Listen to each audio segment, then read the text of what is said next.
Railroad, in which we would call the Chitlin Circuit, Okay. and gather all these new comedians as we go along, and ask the internet who they think should be on here, and give these comedians a chance. And so, with that vision and that idea, we can eventually come up with the underground railroad kings of comedy, because we can't be the kings of comedy because we already have the kings, but we can be the underground railroad kings. And so that would be something that I think could continue on like Def Comedy Jam. So that's that concept. No, that's perfect, man. I mean, that's a beautiful thing too. So I like that. I can't wait to see how it takes off, because that's smart, you know. Yes, sir. I want to That's good. recreate the Negro League. So yeah, man, if you see my shirt, man, I'm trying to recreate the Negro League, man. So Okay. so that's whether that's in comedy, football, basketball, little league. And Got to so come to Kansas City. We got to get you over oh to the actual Negro leagues over oh there. yes, sir. And so 18th of July. with the streaming deal, I'm partnering and collabing with the young kid Aiden Ross, which is one of the biggest streamers Yep.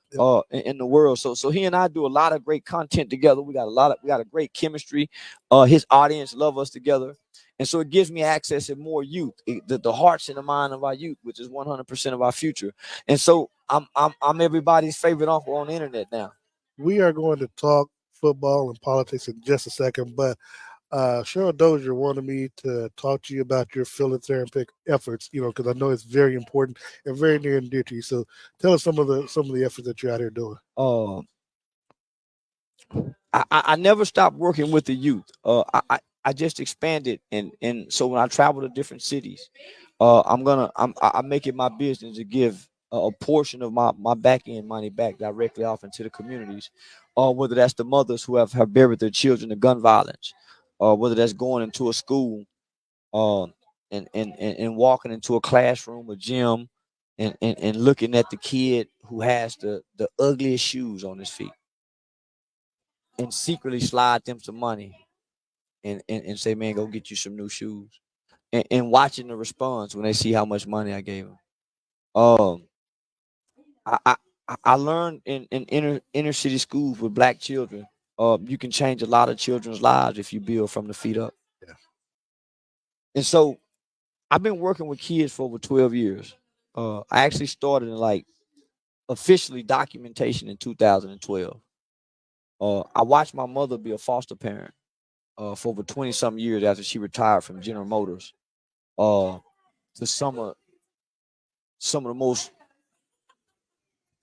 good children, some of the most greatest children in the world, but had been through some horrific situations. And I watched my mother nurture them. I grew up in a boys' home with other kids who had dealt with traumatic childhood. Uh, so I've always had a heart for children who struggle. And so I just grew up to became what I needed and what I desired to have as a kid. Somebody in my community uh, that could show me the way without tricking me. Mm. And so I just became the change that I wanted to see in the community. I created a youth organization that started out as a 501c3. I eventually ended up reading a book that was given to me by the executive director of the Annie Casey Foundation, which was a guy by the name of Bart LeBeau at the time. And the book was called The Revolution Will Not Be Funded. And it talked about and it broke down and explained a term that they used that was called the nonprofit industrial complex. Mm. After I read that book, I no longer felt the need to have a 501c3 status, and just created a youth organization, a youth outreach that could self-sustain itself without looking for grants and donations to help other people. And so that's what I did. And to this day, I've been working with kids. I've never applied for a grant or a donation.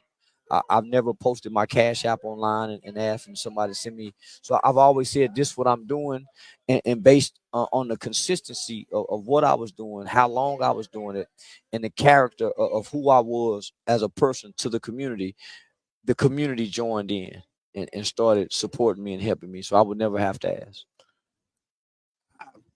I'm gonna speak this on that. That's a beautiful thing, man. How can give us more information? How can people find out more about what you're doing in that Oh aspect, man, please? man, I ask people to uh at this point they have to research now because my social media videos and my social media antics and rhetoric have superseded in metaverse world my actual community work. So if you Google my name, Charleston White, hyped about hype, and that's HYPED about HYPE. And hype is an acronym for helping young people excel. If you Google that, man, there's a ton of information about the work that I've done. I've been on the front page of the American Bar Association Journal about the legislation work that we did to get juvenile life without parole abolished. I've partnered and done the study with the Walter Cronkite School of Journalism in Arizona, News 21, and that was a recent study on fatherlessness in America. That was like 3 years ago. So these are recent studies.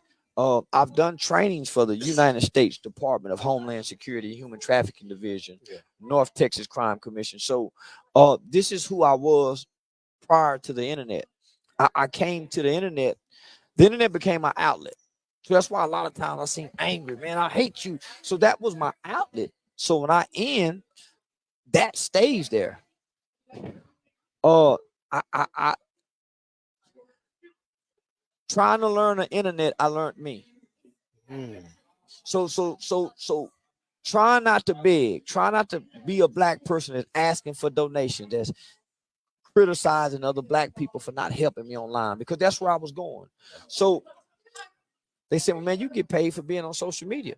So trying to understand the monetization of Facebook, Instagram, and YouTube, I learned something about me. I'm funny because I'm researching the internet, so I have to engage the algorithm. I have to pay attention to the comments.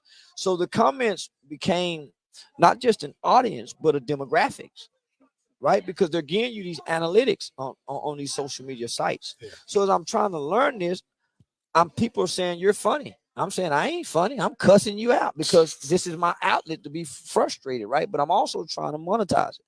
So I started listening to what people would say is your audience, a supply and demand kind of theory. So, okay, I'm funny. So I would watch my videos and laugh at my videos. I know that's right. And so I discovered that, okay, I am funny.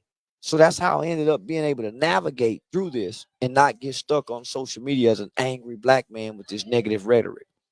So then the internet starts saying, oh, you look like Cat Williams. Oh, you a snitch, Rat Williams.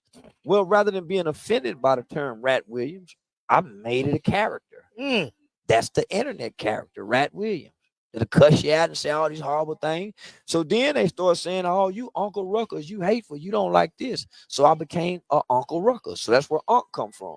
So I came up with Chicken Shit Charlie, Uncle Charlie. He don't like nothing and nobody but white folk. So the internet started showing me what they wanted. I created these characters, and so that's how I ended up on stage in the movies. Oh, Jason Winlock would love you.